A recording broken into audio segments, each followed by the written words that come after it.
going on, Jeromes? Beautiful day for some Q&A, so let's fire it up. And also, I have my undisclosed vacation shirt on. This is fantastic. Margaret picked this one out, too. I love the... So, when you have, like, a vacation shirt, it's got to be loose for all the beverages and excessive amounts of barbecue that you're going to be consuming. Anyways, first up is from Minnesota native that guy. Do you think they should bring back Cam Akers? And if they do, what do you think of the Vikings trio of running backs since we still got Ty Chandler? Who's left out? So Akers was the Vikings running game sucked last year, but Akers was a little bit more efficient than Madison. Not quite as efficient as Ty Chandler. I mean, Ty Chandler, had some moments, man. But Akers is, a perfect outside zone scheme fit. He's a quality pass blocker. He's a good receiver out of the backfield as well. And even with Aaron Jones and Ty Chandler, I do think that Akers could have a role because, I like him. I would trust him on the field more than King Kene, even though King Kene is a more dynamic athlete. He just hasn't really rounded into form as a running back, or Dwayne McBride or Myles Gaskin. So I think it'll come down to the wire.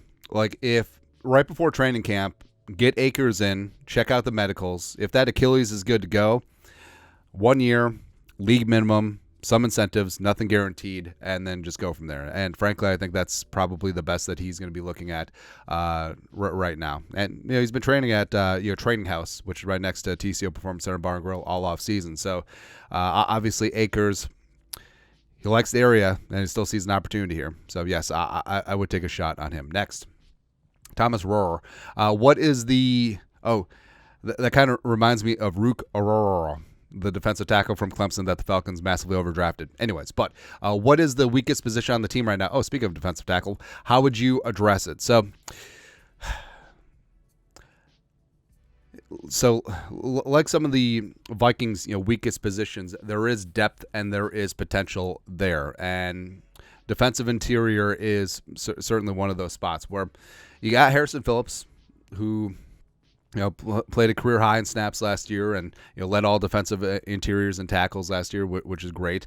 Bullard is solid against the run, but you just need a guy who can make a difference along the defensive line. And with the 3-4 odd front, yes, a lot of the job is just absorbing offensive linemen. So guys like Diamond Dallas Turner, Jonathan Grenard, AVG can scrape free and get after things, but also, like, the Vikings have lacked that interior pass rush since, Sheldon Richardson, probably. But there's hope. I think that Tillery could pan out on some of that first-round potential. Like, he is a mom, I can change him type player. Jaquelin year 2. James Lynch coming off the injury, Jalen Redmond coming in from the UFL, Levi, Drake Rodriguez, of course. So I think that there is a coterie of players that certainly could fill that bill of a guy who can blow up an A or B gap very quickly. And I would say that Roy would have the first bite of the apple, and hopefully he can really get things going in year 2. Next up. Oh, also, so I know we don't really have like a 350-pound nose tackle outside of Taki Taami, but no. God, why couldn't Kyrus Tonga have been a thing? Reptar. Who is the biggest douche? Stupid ass Sean Payton, dirty Kirby Joseph, or Aaron Rodgers? Well, there's a very easy answer here. Douche. Douche. Douche. Douche. Douche.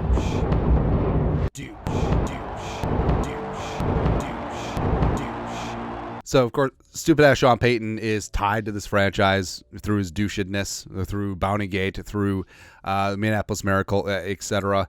And, he was the guy who's suspended for a year from the National Football League for not controlling his program and allowing the bounty program to go on. Now, could you say that every single team did something like that? Sure, but I don't know. And instead of people talking about it, it's like, hey, oh yeah, here's the coach that was suspended for a year. Like they made a stupid Kevin James movie about it.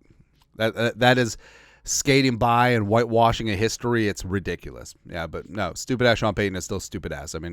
Also, I feel like his punishment must be more severe. So he has to build a team around Bo Nix. Great. Dirty Kirby Joseph. Now, Dirty Kirby Joseph is dirty,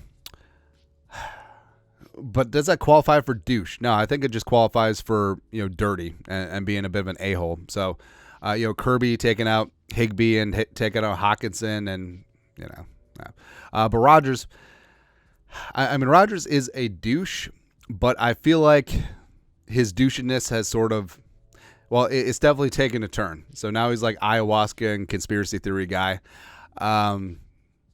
Sometimes he's correct. Sometimes he's not. Usually he's not. But I would say, like, just in terms of, like, smudginess, like, I don't even think he cares about football anymore. I actually don't. And also, like, people forget, like, he was bad in 2022, his last season with the Packers. Like, the Packers became a running team because Rodgers couldn't throw the ball anymore. And I feel like that gets lost in the soup because he popped his Achilles after 2 seconds last season. So I don't think Rodgers has it anymore. And I don't think he cares about football. So that's it. But obviously the answer is stupid-ass Sean Payton, douche. Next, Alex Winter. Even with his new deal, if we do not reach the Super Bowl or NFC Championship in 2 to 3 years, do you think JJ could get sick of not winning and request a trade? So this is funny.